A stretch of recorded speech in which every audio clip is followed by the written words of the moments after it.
مبارک اس چیز کی دینا چاہتا ہوں کہ تقریباً 3.5 مہینے پہلے بیرونی سازش ہوئی پاکستان، ہماری حکومت کو ہٹایا گیا اور ہماری حکومت کو ہٹا کے ان لوگوں کو اوپر مسلط کیا گیا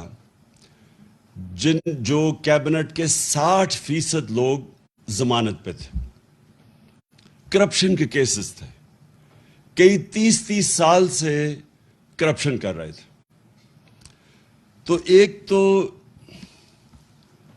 قوم کی توہین کی گئی کہ ہمیں اس طرح سمجھا گیا کہ ہم بھیڑ بکریاں ہیں، کہ کسی کو بھی ان کے اوپر مسلط کر دو تو قوم چپ کر کے بھیڑ بکریوں کی طرح قبول کر لے گی۔ اور اس کے بعد صرف یہی نہیں کہ ہماری گورنمنٹ ہٹائی گئی، بلکہ اس کے بعد پورا ایک پروگرام بنایا گیا کہ کسی نہ کسی طرح ہمیں اتنا دبایا جائے کہ اس کے بعد اٹھ ہی نہ سکے ہماری جماعت۔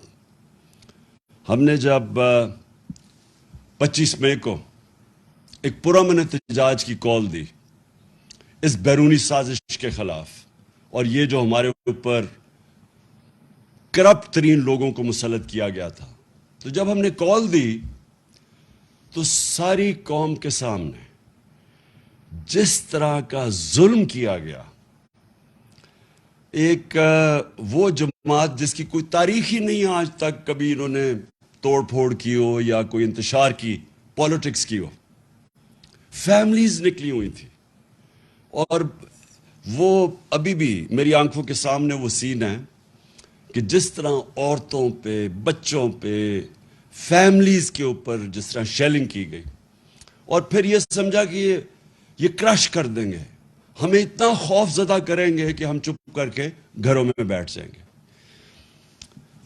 تو میں آج اپنی قوم کا اس لیے آپ کا شکریہ ادا کرتا ہوں اور اللہ کا شکر ادا کرتا ہوں کہ اس کا خاص کرم ہے ہمارے پہ کہ ان 3.5 سالوں میں بجائے اس کے کہ قوم اتنی خوف زدہ ہو کے گھروں میں بیٹھ جائے اور یہ ظلم کو قبول کر جائے، لوگ ایک قوم بننا شروع ہو گئے، پاکستان ایک قوم بننی شروع ہو گئی۔ میں نے اپنی زندگی میں صرف ایک دفعہ دیکھا تھا، اور مجھے ابھی بھی یاد ہے، میں عمر میری چھوٹی تھی، 1965 کی جنگ میں مجھے تب جو بھی زندہ تھے تب سب کو لگا کہ ہم ایک قوم بن گئے، ایک قوم کھڑی تھی۔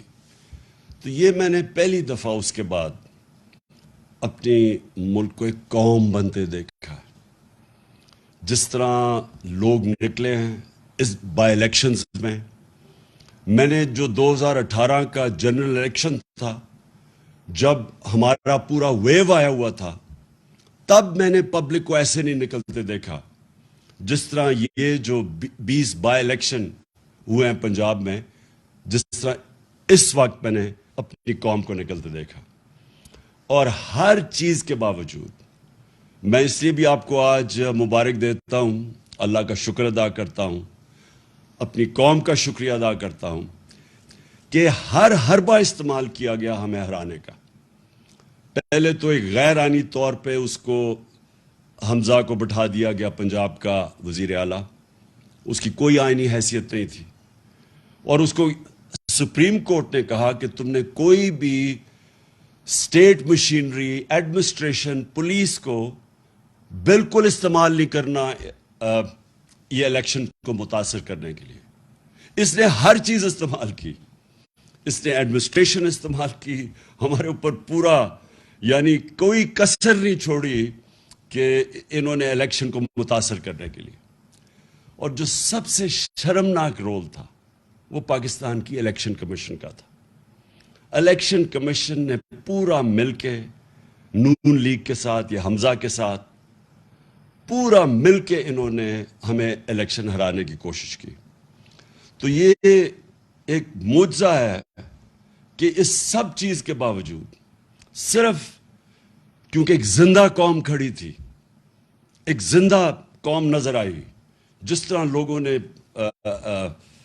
پولنگ بوتھس پہ گئے, ہمارے کئی جگہ پولنگ ایجنٹس نہیں تھے, اس کے باوجود جس طرح الیکشن لڑا گیا, میں آپ سب کو سلام پیش کرتا ہوں. اور یہ آپ جو دیکھ رہے ہیں, یہ ایک نئی تاریخ بن رہی ہے پاکستان کی. لیکن اس سے پہلے ہوا کیا اس سازش سے؟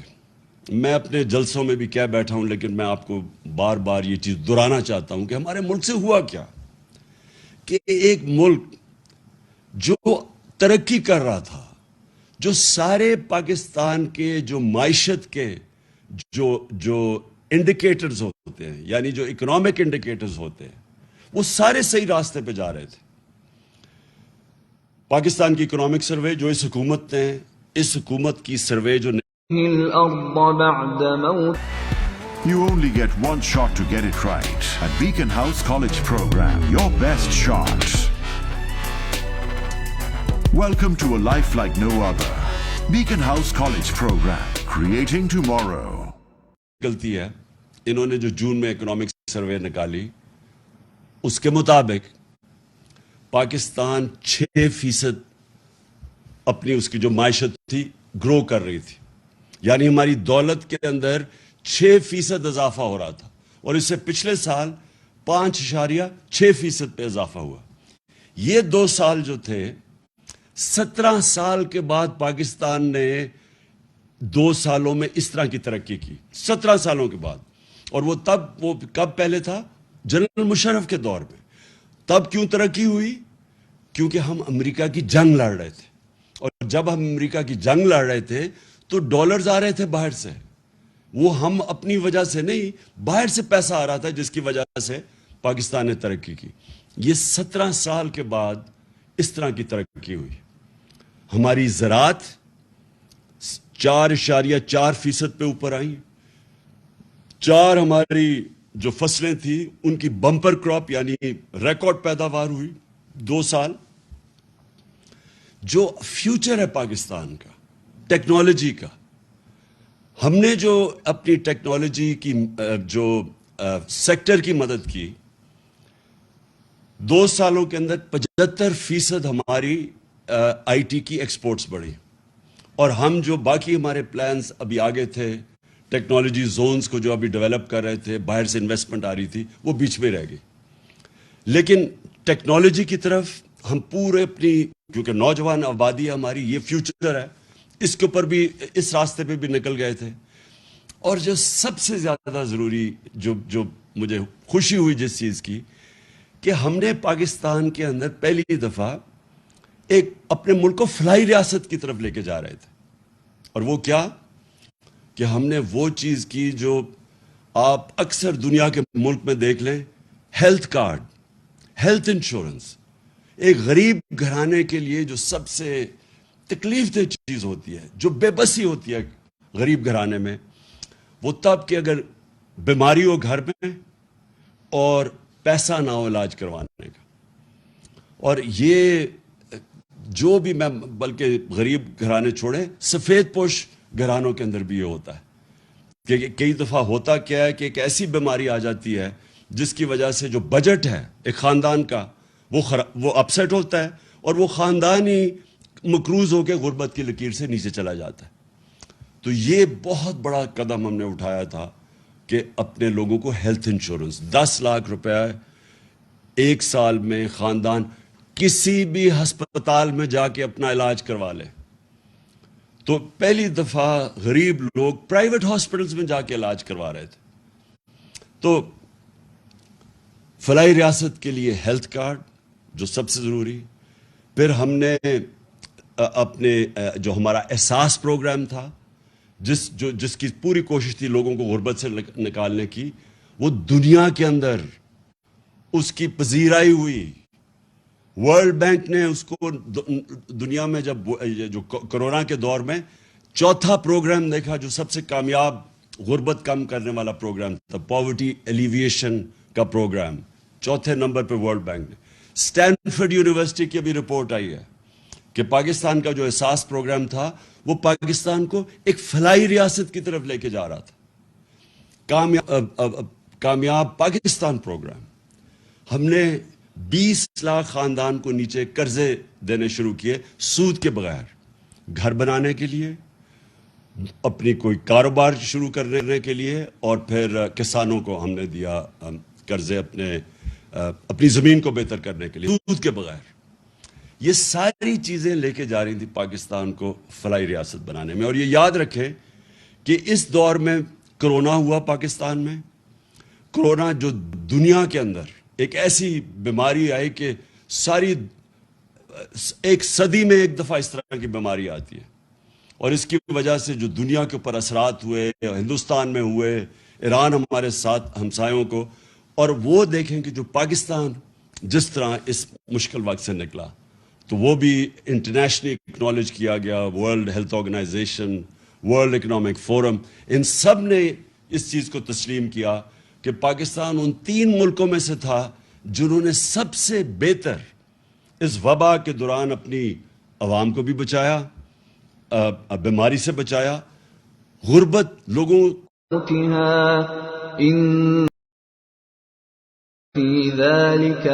سے نکلے۔ تو جب پاکستان ادھر کھڑا تھا تب ہماری ٹانگیں کھینچی گئی، تب یہ سازش کی گئی، اور سازش کے بعد جو آج پاکستان کے حالات ہیں، 3.5 مہینے ہو چکے ہیں۔ سب سے پہلے تو یہ روپیہ دیکھیں کہ 53 روپیہ ڈالر سے گر چکا ہے۔ ہمارے 3.5 سال میں جو ڈالر کم ہوا تھا وہ 50 روپے تھا، یعنی روپیہ جو گرا تھا 50 روپے 3.5 سال میں۔ یہ 3.5 مہینے کے اندر 53 روپے گر چکے ہیں ڈالر پہ، یعنی کہ ہمارا روپیہ اور کمزور ہو چکا ہے، اور اس کا جو اثرات ہوں گے، اب ہر چیز مہنگی ہوگی، کیونکہ جو باہر سے اب تیل لیتے ہیں وہ مہنگا ہو جائے گا، اس سے بجلی مہنگی ہوگی، گیس باہر سے لیتے ہیں جو ہم اپنے بجلی گھر چلانے کے لیے وہ مہنگی ہوگی، اس سے بجلی کی اور قیمت اوپر جائے گی، اور پھر کوئلہ وہ مہنگا ہو جائے گا، تو اس سے ایک اور مہنگائی کی لہر آنے والی ہے۔ تو یہ سوال یہ ہے کہ جب ایک ملک ٹھیک چل رہا تھا، یہ کیوں اجازت دی گئی سازش کی؟ اور میں یہاں اپنے وہ ان طاقتوں سے پوچھنا چاہتا ہوں جو روک سکتی تھی اس کو، اور میں نے ان کو یہ آگاہ کیا کہ اگر اس وقت یہ سازش کامیاب ہوئی تو جو سیاسی بحران ہوگا، اس کی وجہ سے جو معاشی بحران آئے گا، یہ حکومت نہیں اس کا سامنا کر سکے گی، کیونکہ انہوں نے تو جب بھی یہ حکومت میں آئے ہیں، انہوں نے تو کبھی بھی معیشت ٹھیک نہیں کی۔ یہ یاد رکھیں، ڈاکٹر عشرت حسین کی کتاب ہے کہ 90 کی دہائی سے پہلے پاکستان ہندوستان سے بھی آگے تھا اور بنگلہ دیش سے بھی آگے تھا۔ جب سے یہ 2 خاندان آئے ہیں، ہم ان دونوں سے، ہندوستان سے بھی پیچھے رہ گئے، بنگلہ دیش سے بھی پیچھے رہ گئے۔ تو انہوں نے تو ملک ٹھیک نہیں کر سکنا تھا، کیونکہ ان کی وجہ سے تو ملک نیچے گیا ہے۔ اس لیے میں نے پوری کوشش کی بتانے کی بھی کہ ان سے نہیں سنبھالا جائے گا، اور آج اب ساری قوم کے سامنے ہے جو پاکستان کے حالات ہیں، اور ان سے نہیں سنبھالے جائیں گے۔ جدھر آج ہم کھڑے ہیں، ہم سب کو یہ خوف ہے کہ یہ اب مزید اور بگڑیں گے، اور ہم سب کو یہ خوف ہے کہ جب ہم کہتے ہیں سری لنکا کیا ہوا؟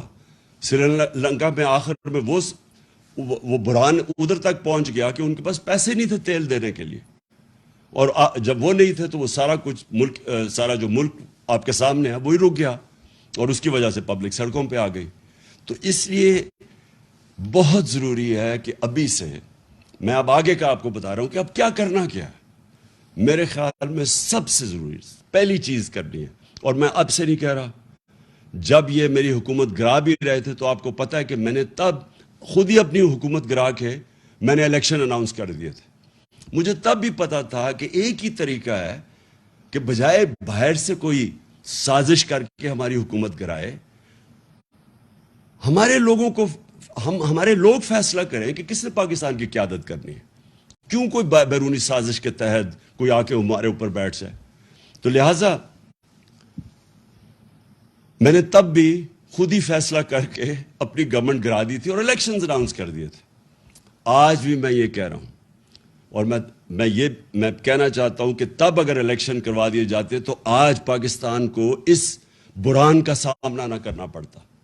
میں آج یہ کہہ رہا ہوں کہ ایک ہی راستہ ہے آگے ہمارے, صاف اور شفاف الیکشن. جب میں صاف اور شفاف الیکشن کہتا ہوں تو یہ بڑا ضروری ہے سمجھنا. وہ الیکشن نہیں جو ابھی پنجاب میں کرایا گیا یا وہ جو بھی لوکل گورنمنٹ الیکشن کروایا گیا ہے سندھ کے اندر. اس طرح کے الیکشن سے کوئی فائدہ نہیں ہونا. اس سے مزید بحران اور بڑھے گا, اس سے ملک میں انتشار بڑھے گا. صرف ایک راستہ ہے, ایک نئی الیکشن کمیشن تشکیل دی جائے. ایسے الیکشن کمیشن کے ممبرز بنائے جائیں جن کو سب کو اعتماد ہے. ہمیں جب ملک کی سب سے بڑی پارٹی جب اس کو کوئی اعتماد ہی نہیں ہے الیکشن کمیشن کے اوپر, اور خاص طور پہ الیکشن کمشنر کے اوپر, چیف الیکشن کمشنر پہ. ابھی تک ہم 8 دفعہ اس الیکشن کمیشن کے پاس گئے ہیں جدھر ہمیں مسئلے آئے ہیں الیکشن کمیشن کے ساتھ. جو درخواست تھی وہ مسترد کی. 8 دفعہ ہم گئے عدالت کے اندر, 8 دفعہ عدالت نے فیصلہ دیا اس کے خلاف, الیکشن کمیشن کے خلاف. مطلب یہ ہے کہ الیکشن کمیشن نے ہمارے خلاف غلط فیصلہ کیا تھا. انہوں نے باعث تھا, جانبدار تھے. انہوں نے جو فیصلہ کیا تھا وہ ایمانداری سے نہیں کیا تھا. اس لیے ہمیں کوئی اس کے اوپر اعتماد نہیں. اور مجھے جو سب سے زیادہ یہ الیکشن کمیشن کے اوپر اعتراض ہے کہ جب ہم نے کوشش کی پوری کہ الیکٹرانک ووٹنگ مشین لائی جائیں تو اس نے پوری اس کی مخالفت کی. تو ہندوستان میں بھی الیکٹرانک ووٹنگ مشینز ہیں, ایران میں بھی الیکٹرانک ووٹنگ مشینز ہیں, اور جو 2015 کے اندر جوڈیشل کمیشن بنی تھی دھاندلی کے اوپر, جسٹس سیف الملک یا ناصر الملک کے نیچے جو بنی تھی, جسٹس ناصر الملک کے نیچے, تو اس کے اندر ایک ہی چیز سامنے آئی تھی کہ جو ساری دھاندلی ہوتی ہے وہ ہوتی ہے جب الیکشن ختم ہوتی ہے اور اس کے بعد جب رزلٹ اناؤنس ہوتا ہے. تو جب آپ کے پاس الیکٹرانک ووٹنگ مشین آ جائے تو جیسے الیکشن ختم ہوتا ہے رزلٹ آ جاتا ہے, تو وہ ساری دھاندلی ختم ہو جاتی ہے. اور یہی وہ جو این جی او وہ جو کام کرتا ہے الیکشنز کے اوپر, پٹن, اس کی رپورٹ کے مطابق 163 طریقے ہیں دھاندلی کے, ان میں سے 130 ختم ہو جاتے ہیں الیکٹرانک ووٹنگ مشین سے. لیکن یہ الیکشن کمیشن نے پوری سازش کی, سیبوٹاج کیا اور اس نے نہیں ہونے دی الیکٹرانک ووٹنگ مشینز. لہٰذا میری نمبر 1 ڈیمانڈ یہ ہے کہ اگر آگے اب ہم نے نکلنا ہے تو سب سے پہلی چیز تو ہمیں ایک کریڈیبل الیکشن کمیشن چاہیے. نمبر 2, دیکھیں مشکل ہے, حالات ہمارے اس وقت مشکل ہے, اور جس طرح جتنی دیر یہ گورنمنٹ رہے گی مزید اور مشکلیں بڑھتی جائیں گی. اور اس میں سے نکلنے کے لیے صرف اگر ہمیں قوم بنے, قوم ہی نکل سکتی ہے. دیکھیں یہ میں آپ کو سمجھانے کی کوشش کر رہا ہوں کہ قوم اور ہجوم میں بڑا فرق ہوتا ہے. جب ایک قوم بن جاتی ہے تو وہ جب مل کے 22 کروڑ لوگ جب مل کے فیصلہ کرتے ہیں کہ ہم نے مثلا اپنے قرضے اتارنے ہیں, وہ اتار دیں گے اپنے قرضے. جب ایک قوم فیصلہ کرتی ہے کہ ہم نے ٹیکس اکٹھا کرنا ہے تاکہ ہمارے پاس پیسہ ہوتا کہ ہم اپنے اسکول بنائیں, ہسپتال بنائیں, اپنی انفراسٹرکچر ٹھیک کریں, وہ کر سکتی ہے قوم. جرمنی اور جاپان دوسری جنگ عظیم کے بعد بالکل ختم ہو گئی تھی, ایک بلڈنگ نہیں کھڑی تھی. آپ تصویریں دیکھیں ان کی. دوسری جنگ عظیم کے بعد جاپان کے اوپر 2 ایٹم بم گر چکے تھے, ان کی ایک بلڈنگ نہیں کھڑی تھی. لیکن کیونکہ وہ قومیں تھیں, قوموں نے مل کے 10 سالوں میں وہ پھر سے کھڑے ہو گئے. تو ہم تو اللہ نے اس ملک کو اتنا زیادہ دیا ہے کہ ہمیں, آپ کو بھی نہیں اندازہ کہ اس نے کتنی نعمتیں بخشی. لیکن وہ ہم تب تک, جب تک ہم قوم نہیں بنتے, ایک قوم بن کے ہم اس کا مقابلہ نہیں کرتے, ہم ان نعمتوں کا نہیں فائدہ اٹھا سکیں گے. ہم جب, مجھے بڑی اچھی طرح یاد ہے جب زلزلہ آیا پاکستان میں 2005 اور 2010 میں جب سیلاب آیا, کیونکہ میں کام کر رہا تھا، ریلیف ورک کر رہا تھا، میں لوگوں کے بیچ میں تھا، تو جو اگر دیکھنا تھا، اگر اس کی آپ کو کسی نے سٹوریز لکھی ہوں، تو جب قوم نے مل کے ان دونوں بحران، زلزلے کا اور سیلاب کا، ہمیں کوئی سیلاب میں تو ہمیں امداد بھی کسی نے نہیں دی. انہوں نے کہا آصف زرداری اوپر بیٹھا ہوا ہے، یہ ہم کوئی پیسے نہیں اسے دیں گے کیونکہ اس کے پیسے سیدھے ملک سے باہر چلے جائیں گے. پیسے بھی نہیں ملے، لیکن ہر پاکستانی نے شرکت کی. بیرون ملک پاکستانی مجھے انوائٹ کر کے پیسے دیتے تھے کہ آپ یہ سیلاب زدہ لوگوں کی مدد کریں، اور ہم اس سے نکل گئے کیونکہ قوم سب کچھ کر سکتی ہے. تو ابھی بھی جو اب سامنے ہمارے راستہ ہے، اس میں باحیثیت ہم قوم مقابلہ کر سکتے ہیں. اور جو سب سے پہلے میرا جو پلان بنا ہوا ہے کہ اگر ہمیں حکومت ملتی ہے تو ہم کیا کریں گے، میں سب سے پہلے بیرون ملک پاکستانیوں کو موبلائز کروں گا. دیکھیں میرے پاکستانیوں، ایک چیز سمجھیں، ہمیں اندازہ ہی نہیں ہے کہ ہمارا کتنا بڑا اثاثہ ہے بیرون ملک پاکستانی. ہم نے آتے ساتھ ہی ان کی تھوڑی سی مدد کی کہ یہ جو پیسے بھیجتے ہیں، ریمیٹنسز بھیجتے ہیں، جو ہمارے لوگ باہر کام کرتے ہیں، ہم نے کوشش کی کہ بینک کے تھرو بھیجیں. پاکستان کی تاریخ میں سب سے زیادہ 31 ارب ڈالر کی ریمیٹنسز آئی. ابھی ہم نے شروع ہی ہوئے تھے، ابھی ہم اور بھی ان کی مدد کر رہے تھے. ہم نے روشن ڈیجیٹل اکاؤنٹ کھولا تھا. ہم نے ابھی ان کے لیے پوری ایک پلان بنایا ہوا تھا کہ کیسے ہم نے ہاؤسنگ کے اندر ان کی انویسٹمنٹ لے کے آنی ہے. جو سب سے بڑا میرا پلان تھا، اور مجھے سب سے افسوس ہے کہ پہلا پلان سیبوٹاج کیا یہ آصف زرداری کی سندھ حکومت نے. ہم نے ایک بنڈل آئلینڈ ہے، اس کے اوپر ایک نیا شہر بنا رہے تھے، ماڈرن سٹی، اور بڑے بڑے انویسٹرز آ گئے جنہوں نے اربوں ڈالر اس میں انویسٹ کرنا تھا. تو اس سے ہونا کیا تھا کہ اس سے ایک تو کراچی جو پھیلتا جا رہا ہے اور جو مشکل، پانی بھی نہیں دے سکتے، سیوریج بھی نہیں دے سکتے، یعنی کراچی کا حالات جو کھنڈر بنتا جا رہا ہے. جب ایک پورا ایک ماڈرن سٹی جس طرح دبئی ہے، کیا وجہ کہ ہم دبئی جیسا ایک جزیرے کے اوپر شہر نہیں بنا سکتے. تو وہ پورے انویسٹرز بھی آ گئے. سندھ حکومت نے سیبوٹاج کیا. انہوں نے کہا کہ نہیں، ہم این او سی دے کے واپس لے لیا. اس میں ڈالرز آنے تھے. دوسرا جو راوی سٹی ہے، راوی سٹی لاہور کو بچانے کے لیے پرانا پلان ہے کوئی 15-20 سال کا. اس کے لیے بھی لوگ آ گئے، انویسٹرز تیار. ابھی بھی انویسٹرز ہیں، پتہ نہیں ابھی وہ، کیونکہ جب سے ہماری حکومت گئی ہے مجھے نہیں پتا، وہ بھی آ گئے. ایک عدالت نے 1 سال سٹے آرڈر دے دیا، آگے بڑھ نہیں رہا تھے ہمیں. تو رکاوٹیں تھی، لیکن اگر دونوں جگہ پیسہ آ جاتا تو آج یہ جو ہمارا روپیہ گر رہا ہے، یہ روپیہ نہ گرتا، کیونکہ ہمارے پاس ڈالرز آ جانے تھے باہر سے. تو کہنے کا مقصد یہ کہ اس طرح کے اور ہمارے پلانز ہیں. جو بیرون ملک پاکستانی ہیں، وہ سب سے پہلے، اگر ہم ان کے لیے جو پیکیج میں تیار کر رہا ہوں، ہم جب ان سے جب پیسہ آئے گا، تو جب تک ہماری ایکسپورٹس اوپر جاتی ہے، کیونکہ اس وقت ہماری امپورٹس زیادہ ہے، ایکسپورٹس کم ہے، اور ہماری ریکارڈ ہمارے دور میں سب سے زیادہ ایکسپورٹس ہوئے تھے. تو جب تک ہماری ایکسپورٹس امپورٹس کے ساتھ نہیں ملتی، تب تک ہم بیرون ملک پاکستانیوں سے ڈالرز منگوا کے تو یہ پورا کریں گے، جو گیپ پورا کریں گے، تاکہ ہمارے روپے پہ پریشر نہ پڑے جو روپیہ گرتا جا رہا ہے. تو پہلی چیز تو میری یہ ہے کہ ہم نے اپنے بیرون ملک پاکستانیوں کو پوری طرح اس ملک کی، جو ہم اس بحران سے نکالیں گے، پوری طرح ان کی ہم مدد لیں گے. اور ان کا جو اربوں ڈالر ان کے باہر پڑے ہیں، یہ محنت کش لوگ ہیں، ان کا انشاءاللہ پیسہ لے کے آئیں گے.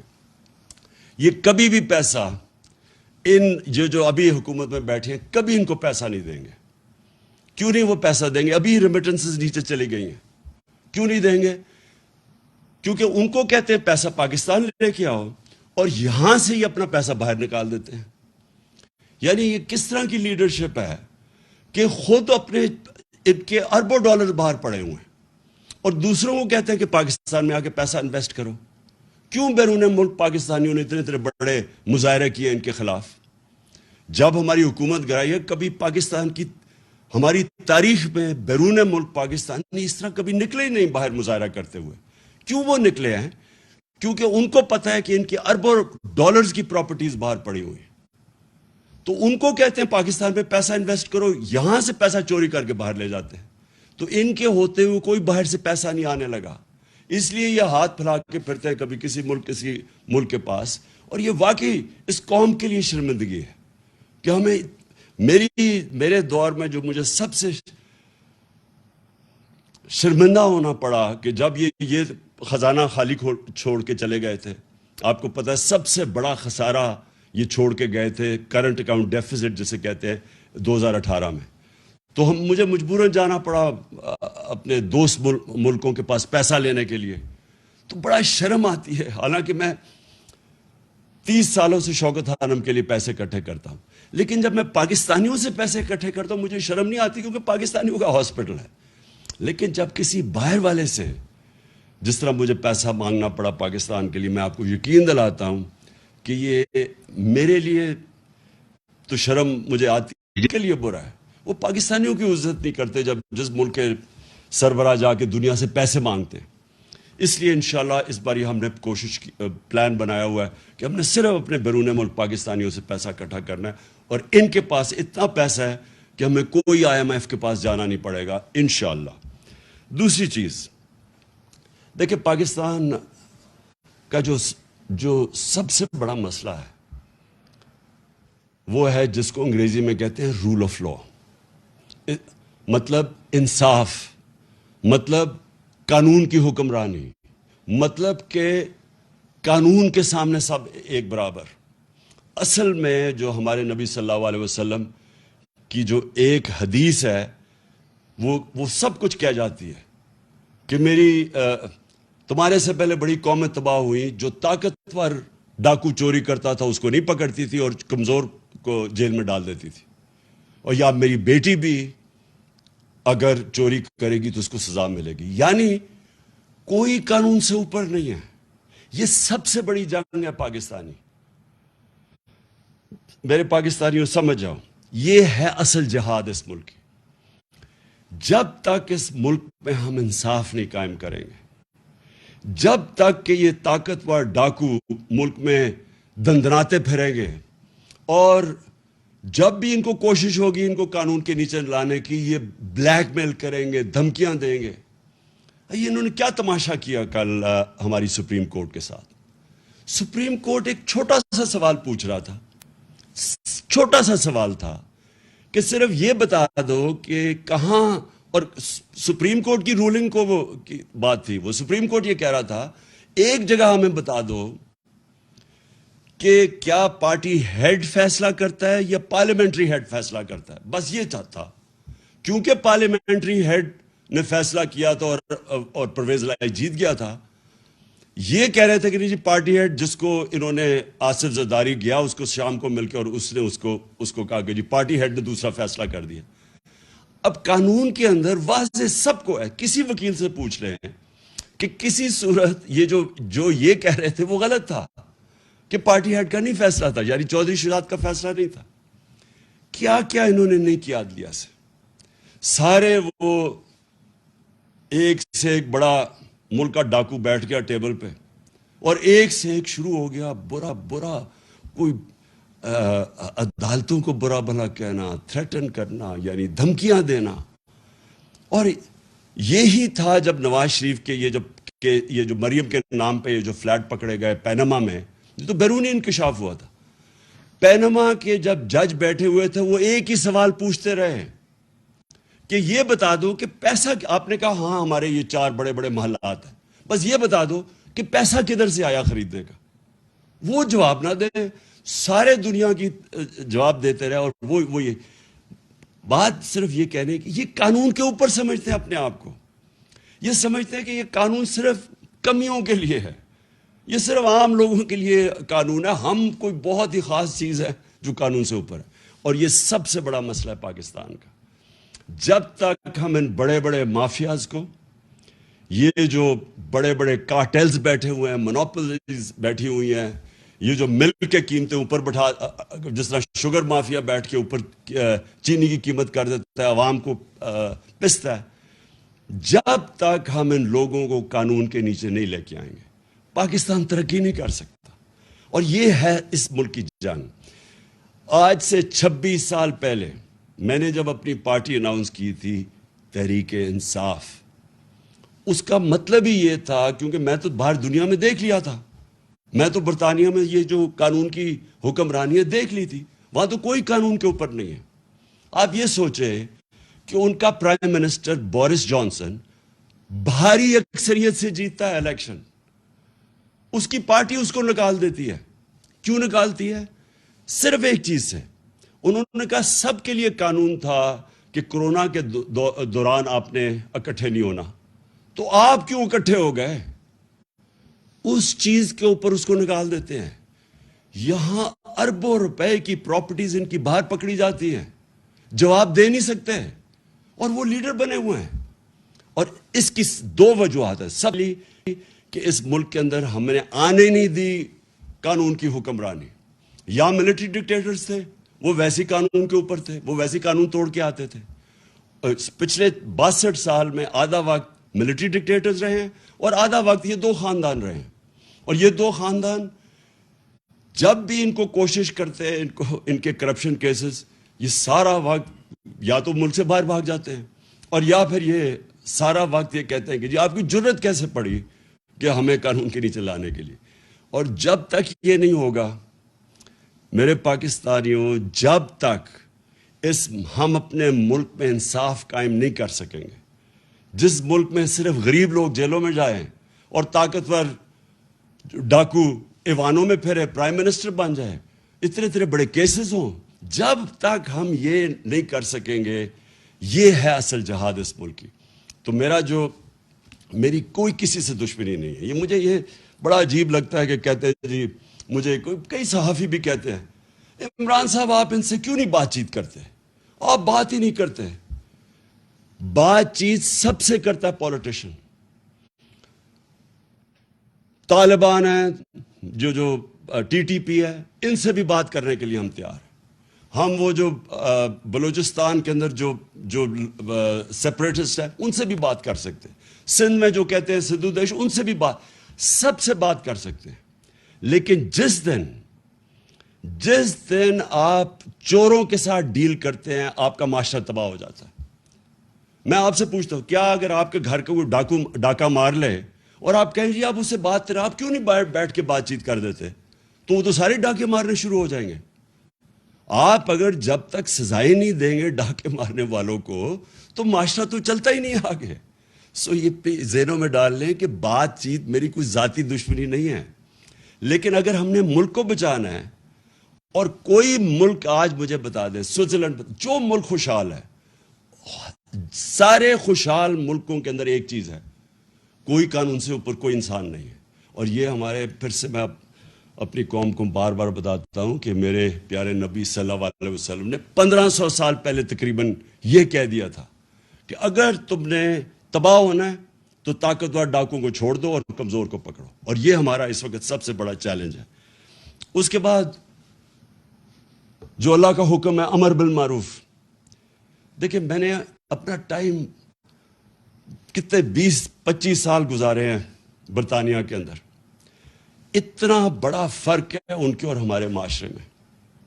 دیکھیں, ایک معاشرہ اچھائی کے ساتھ جب تک نہیں کھڑا ہوتا تو اچھائی, برائی اوپر آ جاتی ہے. اللہ کا حکم ہے کہ امر بالمعروف, اچھائی کے ساتھ کھڑے ہو اور برائی کے خلاف کھڑے ہو, برائی کے خلاف جہاد کرو.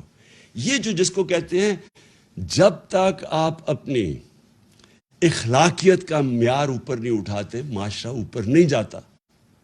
جب ہم اچھے برے کی تمیز ہی ختم کر دیتے ہیں, جن کے اوپر اربوں روپے کے کیسز ہیں کرپشن کے, ان کے اوپر پھول پھینکتے ہیں, جو ملک سے ایک سزائے یافتہ ملک سے جھوٹ بول کے فرار ہوا ہے اور اسے کہتے ہیں جی کو اس کے کیسز ہی معاف کر دو. یعنی جب ہم یہ کرتے ہیں, یا یہ جو چور اوپر آ کے بیٹھ گئے ہیں جن کو سزا ہونی تھی, ہم اپنے معاشرے کو تباہ کر لیتے ہیں. جب بھی آپ کوئی ایڈوانس معاشرہ دیکھیں گے, اس میں آپ یہ دیکھیں گے امر بالمعروف. اور پھر جو آخری دو چیزیں, آخری دو چیزیں یہ ہیں کہ پاکستان کو ایک فلاحی ریاست بننا ہے. فلاحی ریاست کیوں بننا ہے؟ کیونکہ دیکھیں چائنا نے یہ ثابت کیا کہ اگر وہ سپر پاور بنا دنیا میں پچھلے 35 سال میں، تو اس نے انسانی تاریخ میں وہ کام کیا جو کسی نے نہیں کیا، کہ انہوں نے 70 کروڑ لوگوں کو غربت سے اٹھا کے اوپر لے آئے. ہندوستان 35 سال پہلے وہی حالات تھے جو چائنا میں تھے 35 سال پہلے. ہندوستان کے پاس بھی 1 ارب سے زیادہ آبادی ہے، تو ہندوستان بھی اوپر جا سکتا تھا، لیکن ہندوستان میں انہوں نے غربت اوپر کرنے کی کوشش نہیں کی، لوگوں کو غربت نکالنے کی کوشش نہیں کی. چائنا میں انہوں نے پلان کر کے اپنے لوگوں کو غربت سے نکالا. یہی مدینہ کی ریاست میں میرے نبی صلی اللہ علیہ وسلم نے یہی کیا تھا جب پہلی دفعہ ایک فلاحی ریاست بنائی تھی. پاکستان میں جب تک ہم اپنے لوگوں کو غربت سے نہیں اوپر اٹھاتے، ہم آگے نہیں بڑھ سکتے. تو اس لیے ہم نے یہ سارا احساس کا پروگرام اور یہ جو ہم نے شروع کیے تھے، اور یہ جو ہیلتھ کارڈ ہے، اور انشاءاللہ اب ہماری جب پنجاب میں واپس گورنمنٹ آئی ہے تو سب سے پہلی چیز ہم نے کرنی ہے ہیلتھ کارڈ جو انہوں نے بند کر دیا تھا وہ شروع کرنا ہے. اور پھر احساس پروگرام میں نے کل ثانیوں کو کہا، پہنچے ہیں لاہور میں، ہم نے اپنے احساس پروگرام سارے شروع کرنے ہیں. کیونکہ آج کل اور پھر ہم نے احساس راشن لے کے آنا ہے، کیونکہ اس وقت مہنگائی کے وقت پہ میری پوری کوشش ہے کہ جو لوگوں کی اس وقت تنخواہیں پوری نہیں ہو رہی گھر سے، یعنی جتنی مہنگائی بڑھی ہے، تو ہم ان کے لیے اب راشن لے کے آئیں گے، احساس راشن، تاکہ وہ اپنی یعنی کھانے پینے کی چیزیں، گھی، آٹا اور چینی، ان کے لیے، تاکہ وہ سستی اپنا راشن کارڈ ان کو ملے گا تاکہ وہ سستی خرید سکے. اور آخر میں اب میں آخری بات کرتا ہوں. دیکھیں پاکستان بنا تھا، میں بار بار اپنے جلسوں میں کہا، ایک نعرے پہ کہ پاکستان کا مطلب کیا، لا الہ الا اللہ، اور میرا تیرا رشتہ کیا، لا الہ الا اللہ. یہ اس میں پورا پاکستان کی آئیڈیالوجی ہے. میرا تیرا رشتہ کیا، لا الہ الا اللہ، کیونکہ یہ دیکھیں پاکستان میں کتنے ہیں، صوبے ہیں، ہم یعنی کافی فرق ہے ایک دوسرے سے. اوپر سے شروع کریں گلگت بلتستان سے، چترال جائیں، قبائلی جو پرانا قبائلی علاقہ تھا بلوچستان، فرق ہے، زبانیں بھی فرق ہیں، لیکن ہمارا رشتہ ہے کہ اے اللہ تیرے سوا کوئی خدا نہیں. دیکھیں یہ جو رشتہ ہے ہمیں یہ مضبوط کرنا ہے. یہ ہے نظریہ پاکستان. اور نظریہ پاکستان جب لا الہ الا اللہ کا نعرہ لگا تھا تو وہ کیوں لگایا تھا؟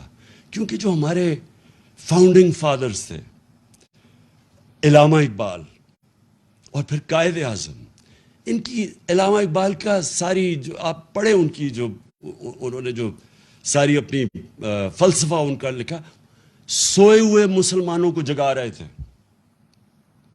ایک غلام قوم کو جگا رہے تھے، خودداری پیدا کر رہے تھے. خود ہی وہ صرف یہ بتا رہے تھے کہ غلام بڑے کام نہیں دنیا میں کر سکتے، اللہ نے بہت بڑا انسان کا مقام بنایا ہوا ہے، لیکن اوپر انسان صرف تب جا سکتا ہے، اقبال کا شاہین صرف تب بن سکتا ہے جب وہ غلامی کی زنجیریں توڑے. اور غلامی ایک تو یہ کہ جسمانی غلامی، یعنی جو انگریز کی غلامی تھی، اور پھر قائد اعظم نے پاکستان کے جب کیس لڑا تو انہوں نے کہا کہ انگریز کی غلامی کے بعد ہم ہندو کی غلامی نہیں کرنا چاہتے، ہم آزاد قوم رہنا چاہتے. تو دوسرا اس کی غلامی وہ ذہنی غلامی ہے، اور وہ لا الہ الا اللہ وہ ذہنی غلامی ختم کرتا ہے. جو سب سے بڑی زنجیر ہمیں ہماری پرواز کو روکتی ہے وہ خوف کی زنجیر ہے. جو انہوں نے 25 مئی کو ہمارے اوپر جو خوف طاری کرنے کی کوشش کی تاکہ ہم سارے چپ کر کے بیٹھ جائیں گے، یہ سب سے بری زنجیر ہوتی ہے. انسان ڈر کے غلامی بھی قبول کر لیتا ہے. خوف اس کی کیا ہوتا ہے کہ میں مر نہ جاؤں، کہ مجھے مار نہ دیں. میں نے جب پہلی دفعہ الطاف حسین کے خلاف آواز بلند کی تو ساری میری پارٹی آ گئی کہ جی یہ آپ نے کیا کر دیا، یہ آپ کو مروا دے گا الطاف حسین، کیونکہ خوف ہوتا ہے لوگوں میں. لیکن میرا تو ایمان ہمیشہ یہ ہے کہ جب سے میرے مہمان، ہمیشہ سے نہیں، شروع میں نہیں تھا، جب سے میرے مہمان آیا تو مجھے تو یہ پتہ ہے کہ قرآن میں واضح لکھا ہوا ہے کہ جب تک وہ آپ اوپر نہیں لے کے جائے گا جب تک اس کا فیصلہ نہ ہو. تو یہ انسان کو آزاد کرنے کے لیے اللہ نے اپنے ہاتھ میں رکھی ہوئے زندگی موت. پھر دوسرا خوف، میری رسک نہ چلی جائے. اب یہ جن لوگوں نے 25 مئی کو یہ جو پولیس والے اور رینجروں نے جو ربر بلٹس اور شیلنگ کی تھی عورتیں بچوں کے اوپر، ان کو پتا تھا یہ غلط کر رہے ہیں، ان کا ضمیر تو بتا رہا ہوگا ان کو غلط ہے، لیکن ڈر رہے ہوں گے کہ ہماری نوکری نہ چلی جائے. دیکھیں قانون یہ کہتا ہے کہ آپ کوئی غلط کام نہیں کر سکتے قانون کے خلاف، چاہے آپ پولیس والے ہو، چاہے فوجی ہو، چاہے آپ گورنمنٹ سرونٹ ہو. جب اپنی نوکری کو بچانے کے لیے غلط کام کرتے ہیں، گناہ کرتے ہیں، یہ بھی ایک شرک ہے.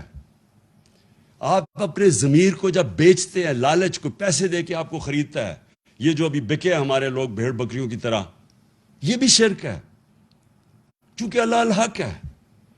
اور یہ جو خوف ہے ہمارا کہ جو مجھے کوئی ذلیل نہ کر دے، جتنی میرے خلاف کیریکٹر اسیسینیشن کی کیمپین چلائی گئی ہیں، جتنے پچھلے 26 سال میں انہوں نے میرے اوپر کیا کیا کیمپینز نہیں چلائیں، لیکن ذلیل نہیں کر سکتے کیونکہ اوپر والے کے فیصلے کے بعد ذلت نہیں آتی. اور انہوں نے اتنا پیسہ خرچ کیے اپنے اوپر، آپ کے عوام کے ٹیکس کے پیسوں سے اپنے اشتہارات دیے، عزت نہیں ملی ان کو کیونکہ اوپر والے کے ہاتھ میں عزت ہے. اللہ جب آپ لا الہ الا اللہ کا دعویٰ کرتے ہیں تو اللہ آپ کو آزاد کر دیتا ہے کہ ایک سجدہ جس کو تو گراں سمجھتا ہے دیتا ہے لاکھوں سجدوں سے نجات. جب آپ ایک اللہ کے سامنے سجدہ کرتے ہیں آپ آزاد ہو جاتے ہیں. لا الہ الا اللہ انسان کو غیرت دیتا ہے، کیونکہ جب آپ سوائے اللہ کے کسی کے سامنے نہیں جھکتے تو لوگ آپ کی عزت کرتے ہیں.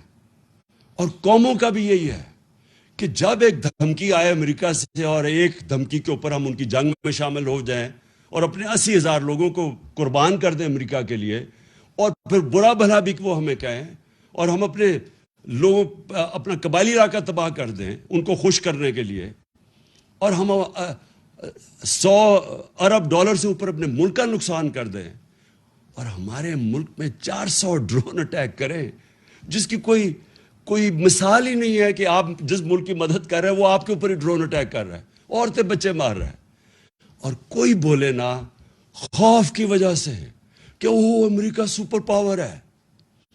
یہ ہے شرک، میری نظر میں یہ شرک ہے. میں جب یہ جنگ چل رہی تھی میں مسلسل کہتا رہا کہ یہ غلط ہے.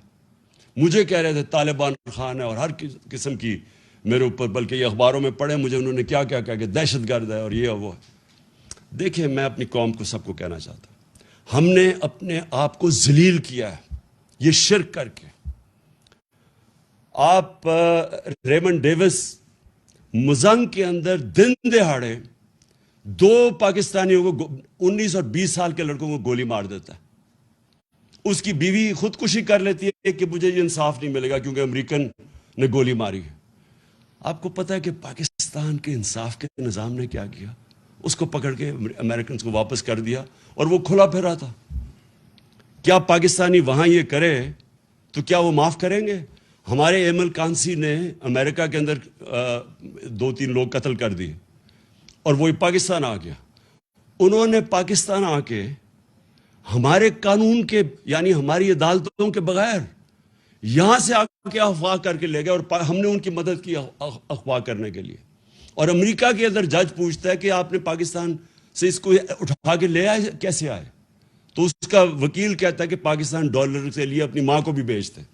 یہ ہم نے ذلت اٹھائی ہے، یہ ہمارا قصور ہے، یہ امریکہ کا قصور نہیں ہے، کیونکہ ہم یہ خوف کے بت کی پوجا کرتے ہیں. میں کبھی یہ نہیں کہوں گا کہ ہم کسی قوم کی دشمنی لیں، میں یہ کبھی نہیں کہوں گا کہ ہم امریکہ کے ساتھ اپنے تعلقات بگاڑ دیں. ہمیں اچھے تعلقات ہمیشہ رکھنے چاہیے امریکہ سے. سب سے زیادہ ایکسپورٹ کرتے ہیں ہم امریکہ کو. ہماری جو سب سے طاقتور کمیونٹی ہے پاکستانی, وہ امریکن پاکستانی کمیونٹی ہے. لیکن غلامی, اس سے بہتر ہے انسان مر جائے کہ اگر آپ نے غلامی کرنی ہے. میں تو غلامی سے بہتر ہے کہ آپ کو مر جانا چاہیے. دیکھیں, ہمیں خوددار قوم بن کے رہنا ہے. ہمارے بڑوں نے جہاد کی تھی, جدوجہد کی تھی پاکستان کے لیے. اس لیے نہیں کی تھی کہ آج ہم ایسے بیکاریوں کی طرح پھریں کسی کے سامنے اور جھکیں کسی کے سامنے. تو میں آپ اپنی قوم کو یہ صرف کہنا چاہتا ہوں, دیکھیں لا الہ الا اللہ کو سمجھیں. یہ ہماری قوم کو غیرت دے گا. ہم اپنے پیر پہ کھڑا ہونا سیکھیں. میں یہ جو آج آپ کے سامنے رکھ رہا ہوں, میں اس باری انشاءاللہ بیرون ملک پاکستانی ہوں, ان سے میں انشاءاللہ پیسہ اکٹھا کروں گا تاکہ ہمیں کسی اور کے پاس جا کے ہاتھ نہ پھیلانے پڑے. اور میں آپ کو ایک بات بتا دوں کہ ایک دفعہ ہم اپنے پیر پہ کھڑے ہو گئے اور سیدھے راستے پہ لگ گئے, ہم نے اپنے ملک میں یہ عدالتی نظام, قانون کا نظام ٹھیک کر دیا. یہ طاقتور ڈاکوؤں کو قانون کے نیچے لیا ہے, مافیاز کو قانون کے نیچے لیا ہے. اور اپنی عام لوگوں کی ہمارے میں احساس ہونا چاہیے کہ ان کو ہم اوپر اٹھائیں مشکل وقت میں. میں آج آپ کو کہہ رہا ہوں کہ یہ ملک, آپ کو کسی کو نہیں اندازہ کہ جتنی نعمتیں اللہ نے ہمیں بخشی ہیں, یہ کتنی تیزی سے ہمارا ملک اوپر جائے گا. میں آج آپ سب کا پھر سے آنے کا شکریہ ادا کرتا ہوں. میں آج آپ سب کو پھر سے خراج تحسین پیش کرتا ہوں کہ یہ ساری جو بیرونی سازش تھی, آپ نے قوم بن کے اس کو شکست دی. پاکستان پائندہ باد.